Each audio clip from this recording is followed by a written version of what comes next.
Bonjour et bienvenue dans cette troisième vidéo autour de la couleur dans l'exposition Pietà.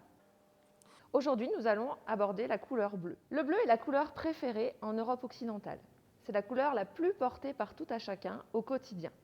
Mais ça n'a pas toujours été le cas. Dans l'Antiquité, par exemple, le bleu est mal vu. Il n'est pas bon d'avoir les yeux bleus. Quand on aborde le bleu dans les œuvres médiévales, il faut faire attention à ne pas reporter notre système de valeurs contemporain.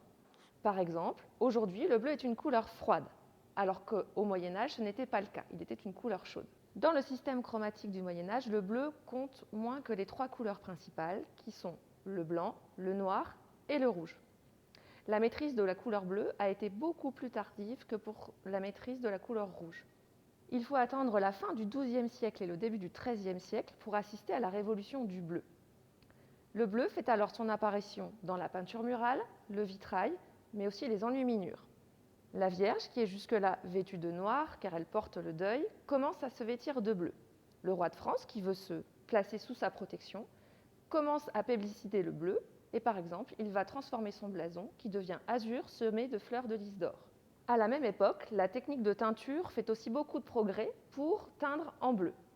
Sur les 12 Pietà qui sont présentés ici, 8 contiennent le pigment qui est souvent utilisé pour faire du bleu, c'est-à-dire l'azurite. L'azurite est une roche qui vient des mines d'Europe occidentale. Par exemple, elle peut venir de Chécy, dans le Rhône. L'azurite est utilisée beaucoup plus qu'un autre pigment qui est beaucoup plus onéreux, qui est le lapis lazuli.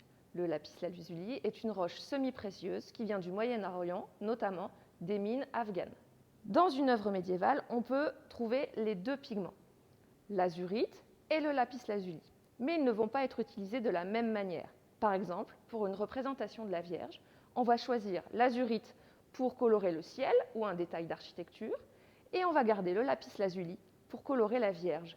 Effectivement, le polychromeur, le peintre, va choisir le pigment le plus onéreux pour rendre hommage au personnage le plus important de la représentation. Cette Pietà, qui provient de la chapelle du Petit Lagneux de Yenne, contient de l'azurite.